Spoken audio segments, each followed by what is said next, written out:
Okay, dear students, I welcome you all of our prestigious academy. The name of our academy is Mastermind Coaching Classes Sogam. So today, this is the first day of our coaching institution, that is Mastermind Coaching Classes Sogam. तो आज इस lecture के अंदर हम पढ़ने वाले हैं political science का जो सेकंड चैप्टर है। तो फर्स्ट चैप्टर तो आपने इवेंटर में पढ़ा होगा या स्कूलों में पढ़ा होगा, तो इसलिए जिक्र हम चैप्टर नंबर सेकंड से डिस्कस करने वाले हैं। और चैप्टर नंबर सेकंड जो पॉलिटिकल साइंस का है उसका नाम है फेडरलिज्म। तो फेडरलिज्म से आज हम यहाँ पे क्लास 10th की शुरुआत करते हैं और मैं आपको यहाँ पे एसएसटी पढ़ाऊंगा, पूरी SST history, geography, political science, economics, मतलब जितने भी ब्रांचेस है एसएसटी के उन सारी ब्रांचेस को मैं यहाँ पे इंशाल्लाह समाइंशाल्लाह गॉड विशेस कंप्लीट करूंगा अच्छी तरह। तो फेडरलिज्म जो है, federalism simply means division of powers.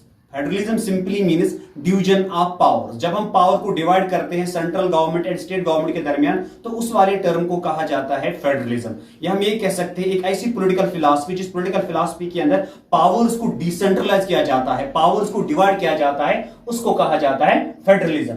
लेकिन अब हम यहाँ पे जानने वाले हैं सबसे पहले फेडरल गवर्नमेंट। हालांकि तुम्हारे सिलेबस के अंदर फेडरलिज्म है, डायरेक्टली क्वेश्चन आ सकता है what do you mean by federal government. In fact, this is also a text question.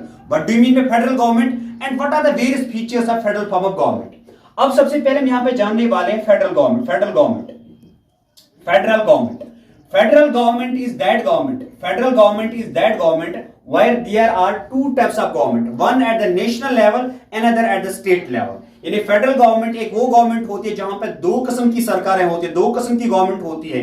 एक पूरे मुल्क के लिए जिसको कहा जाता है सेंट्रल गवर्नमेंट भी, जिसको कहा जाता है यूनियन गवर्नमेंट भी, और जिसको कहा जाता है नेशनल गवर्नमेंट भी, और दूसरी गवर्नमेंट जिसको कहा जाता है स्टेट गवर्नमेंट या regional government. In simple words we can say that federal form of government is that form of government in which there are two types of government, one at the national level and another at the state level. जो national government होती है उस national government का head of the national government or head of the central government or head of the union government is PM, यानी Prime Minister of India, and head of the state government or regional government is CM, Chief Minister.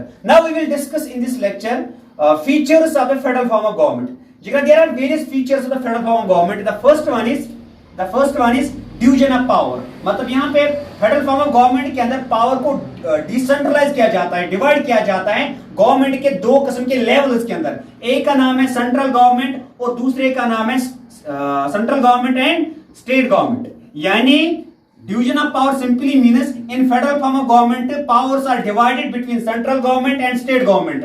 और आपने तो नाम सुना होगा, हमारे पास तीन lists होते हैं। One is called union list, second is called concurrent list, third is called state list, right? Union list is that list in which those items are mentioned which have national importance, like defense, like communication, like currency, and state list is that list in which those items are mentioned which have state level importance। मतलब वो items जिनको state level की importance होती है, like agriculture है, इसी तरीके से हम ये कह सकते हैं एग्रीकल्चर है, फॉरेस्ट वगैरह है। And concurrent list is that list in which the items of both union government and state government are mentioned। यानी कंकरेंट लिस्ट ऐसा लिस्ट होता है जिसके अंदर ऐसे आइटम्स मेंशन होते हैं, ऐसे पावर्स मेंशन होते हैं या ऐसे आइटम्स मेंशन होते हैं जिसके ऊपर सेंट्रल गवर्नमेंट भी कानून बना सकती है एंड स्टेट गवर्नमेंट भी कानून बना सकती है। इन नटशल हम ये कह सकते हैं कि the first feature of the federal form of government is that there is division of powers. Division of power simply means in federal form of government powers are divided between central government and state government through various lists, and these lists are the union list, state list and concurrent list. And second is supremacy of the constitution. The second feature of the federal form of government is supremacy of the constitution. Supremacy of the constitution simply means in federal form of government the constitution is supreme. The voice or the decision or the laws of the constitution are binding and final. Nobody can't challenge the supremacy of the constitution, and this is the second important feature of federal form of government. Third one is bicameral legislature. हालांकि हमारे पास दो किस्म के legislatures होते हैं, one is called unicameral legislature, second is called bicameral legislature. Unicameral legislature एक ऐसा legislature होता है जिस पहले, लेकिन स्टडीज पॉइंट को स्टार्ट करने से पहले मैं आपको सबसे पहले इस टॉपिक को, इस टर्म को समझाने की कोशिश करूंगा। Legislature simply means law making body, यानी गवर्नमेंट का एक वो ऑर्गन जो कानून बनाता है, तो उसको क्या कहा जाता है? लेजिस्लेचर। मतलब like our parliament, like state assembly, right? अब बाइकैमरल लेजिस्लेचर कौन सा लेजिस्लेचर होता है? Bicameral legislature is that legislature which comprises of two houses, like Indian parliament. Indian parliament के अंदर दो हाउसेस हैं, Lok Sabha and Rajya Sabha. Second is called unicameral legislature. Unicameral legislature एक ऐसा लेजिस्लेचर होता है जिसके अंदर एक ही हाउस होता है। इसलिए this is the second third important feature of the federal form of government is that there is bicameral legislature. Bicameral legislature simply means that legislature जिसके दो हाउसेस होते हैं। Third one is independent judiciary. Independent judiciary means जो हमारे courts होते हैं, they are independent, they are not accountable and they are not responsible in front of anyone.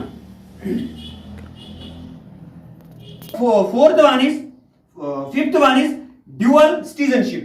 Dual citizenship simply means double citizenship. Like firstly I am the citizen of Jammu and Kashmir, then I am the citizen of India. पहले अपने state का citizen, उसके बाद पूरे India का citizen. And this is the fifth important feature of federal form of government.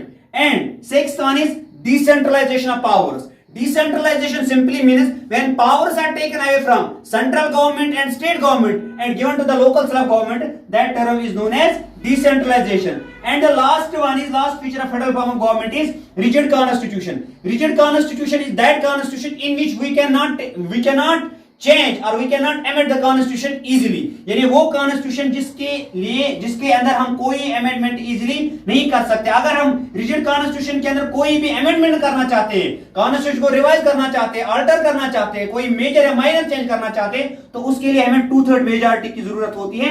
So these are the various forms of the various features of federal form of government. इस lecture के अंदर हमने क्या पढ़ा? हमने पढ़ा फेडरल फॉर्म ऑफ फेडरलिज्म क्या होता है, फेडरल गवर्नमेंट क्या होती है, and various features of federal form of government like division of power, supremacy of the constitution, bicameral legislature, independent judiciary, dual citizenship, decentralization and rigid constitution. So आज के lecture में इतना ही। तो नेक्स्ट लेक्चर के अंदर हम इसी टॉपिक को कंटिन्यू करते हैं।